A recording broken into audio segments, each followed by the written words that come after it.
Blog চ্যানেলে তোমাদের সকলকে স্বাগত। তোমরা অনেকেই বলছো দাদা ব্লগ চ্যানেলে নিয়মিত ভিডিও দিচ্ছ না। হ্যাঁ, সময়ের অভাবের জন্য কিন্তু ব্লগ চ্যানেলে নিয়মিত ভিডিও দিতে পারছি না।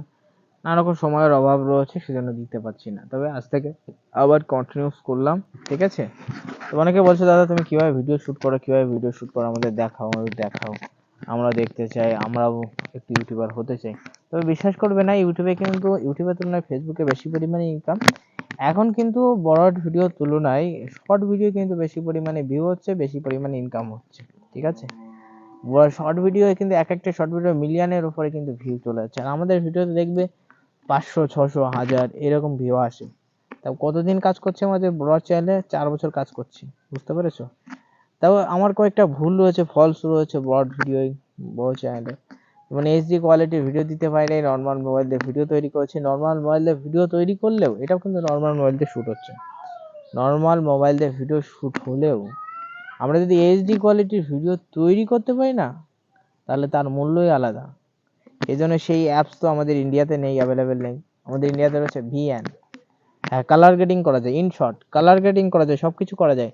কিন্তু এইচডি কোয়ালিটির ভিডিও তৈরিও করা যায়, কিন্তু তার থেকে উন্নত মানের ভিডিওর পিছনে ব্লার হবে, ভিডিওটা চকচক ঝকঝকে করবে, কালার গ্রেডিং হবে। সেটা তৈরি করেছে একমাত্র চাইনিজ অ্যাপ ক্যাপকাট। আমাদের দেশে সাপোর্ট নেয় না, ভিপিএন দিয়ে ডাউনলোড করে সাপোর্ট করতে হয়। এখন আমি করে থাকি ক্যাপকাট দিয়ে ভিডিও এডিটিং করে থাকি, যেটা সত্যি সেটা বলছি।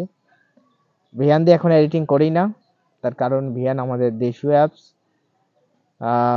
নর্মাল ভিডিওটাকে কালার গ্রেডিং ঠিক করে দেয়, কিন্তু ঠিকভাবে ফুটিয়ে তুলতে পারে না। পিছনে ব্যাকগ্রাউন্ড সব কিন্তু চেঞ্জ করা যায় একমাত্র কিন্তু ক্যাপকাট দিয়ে। এই ব্যাকগ্রাউন্ড আমি এক ক্লিকে চেঞ্জ করতে পারবো, কিন্তু ভিএন বা অন্যান্য অ্যাপস দিয়ে আমি যদি পিছনে সবুজ কোনো কাপড় না রাখি তাহলে হবে না। কিন্তু এটাই হয়, ক্যাপকাটে হয়, এক ক্লিকে রিমুভ হয়ে যাবে। আমাদের মেন চ্যানেলে আজকে একটা ভিডিও পাবলিশ হয়েছে, দেখে আসবে, একেবারে সরাসরি হচ্ছে। এবার চলো আমি কি কি ভিডিও তৈরি করি দেখে আসি। হ্যাঁ, দেখো বন্ধু, দেখতে পাচ্ছ মাইক্রোফোন। এই মাইক্রোফোনটার দাম কত? হাইস্টলি 500 থেকে 700 টাকা, তার বেশি না। এটা একটা চাইনিজ মাইক্রোফোন, তবে কথা রেকর্ড হয় কিন্তু খুব ভালো। অনেকে বলতে পারো দাদা ঘ্যার ঘ্যার ঘ্যার ঘ্যার ঘ্যার ঘ্যার করে, কারণ এই মাইক্রোফোনের এটা কিন্তু নয়েজ ক্যান্সেলেশন না, যেটাকে বলে। অনেক দূরের আওয়াজ কিন্তু রেকর্ড করতে পারে, আর অনেক মাইক্রোফোন আছে যেটা কিন্তু নয়েজ ক্যান্সেলেশন, এটা দূরের আওয়াজ কিন্তু রেকর্ড করে না। এটা কিন্তু দূরের আওয়াজ করে। সেই জন্য আমি যদি এখানে রাখি, দেখো আমার কথা ঘ্যার ঘ্যার করছে, আমি যদি এখানে রাখি, এরকম জায়গায় যদি রাখি, তাহলে আমার কথা ঘ্যার ঘ্যার করবে। তাই দূরে রেখে তুমি কথা বলো ইচ্ছা খুশি মতো। আমার সাউন্ড কেমন রেকর্ড হচ্ছে বলবে, ভালোই পরিমাণে হচ্ছে আশা করি। দুটো মাইক্রোফোন রাখি, একটা রাখি অনেক দূরে, অনেক দূরে কিন্তু থুয়ে দিই, এবার সাথে বিচুলি গাদা আছে, সেখানে থুয়ে দিই। আর একটা মাইক্রোফোন আমার হাতে রয়েছে, আরেকটা রয়েছে এই যে আরেকটা, এটা থেকে আমার 60। এবার কথা বলো কিনা দুটো একসাথে অন করা থাকে। তারপর বলতে পারো দাদা দুটো একসাথে কেন অন করবে, এটা এখন চার্জ নেই, এটা অফ হয়ে গেছে। দুটো একসাথে কেন অন করা থাকে? তার কারণ একটাই হলো, আমার যেটা 60 দেওয়া থাকে সেটা কিন্তু মাঝে সাথে কিন্তু চার্জ থাকে না। আর অনেকেই বলতে পারে দাদা দুটো মাইক্রোফোন কেন ইউজ করো? কারণ একটা মাইক্রোফোনে দেখা যাচ্ছে আমি ভিডিও রেকর্ড করছি, যেহেতু চাইনিজ মাইক্রোফোন বেশিক্ষণ চার্জ থাকে না। আমি হাইয়েস্টলি কিন্তু 1.5 থেকে 2 ঘন্টা, কোনো কোনো দিন দেখেছি আবার 5 ঘন্টাও কিন্তু চার্জ থেকেছে।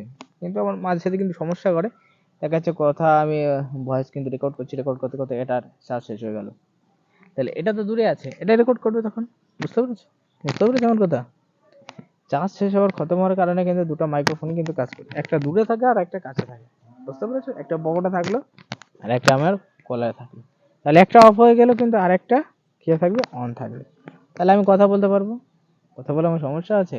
না হলে যদি একবার কিন্তু এটা অফ হয়ে যায়, আমার কথা রেকর্ড হবে না, এই ভিডিওটা কিন্তু বরবাদ হয়ে যাবে, ফালতু হয়ে যাবে শুট করা। তো চলো মাইক্রোফোনের ব্যাপারটা দেখালাম, এবারে আর কি কি দিয়ে কি করি, কি কি রেখে দিই আমি ভিডিও শুট করার জন্য, দেখি কি কি রেখে দিই। এ দেখো ভিডিও অন্ধকার হয়ে এসছে, দেখো দেখো গাছপালা দেখো আমার পিছনে, এই যে আমি গাছ রেখে দিই, আমাদের এই আতা গাছ বা নোনা গাছ যেটাকে বলে, এটা রেখে দিয়েছি। এই যে আমার একটা স্ট্যান্ড, এই যে স্ট্যান্ড স্ট্যান্ড রেখে দিয়েছি।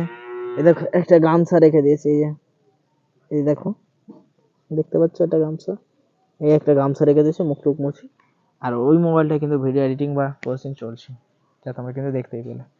তাহলে কিভাবে কি করি সেটা কিন্তু ব্লগ চ্যানেল ভিডিওর মাধ্যমে উপহার দিলাম। ভিডিও ভালো লাগলে প্রত্যেকে লাইক করে, চ্যানেলে সাবস্ক্রাইব করে পাশে দেখো। প্রত্যেকে ভালো থাকো, সুস্থ থাকো, টাটা।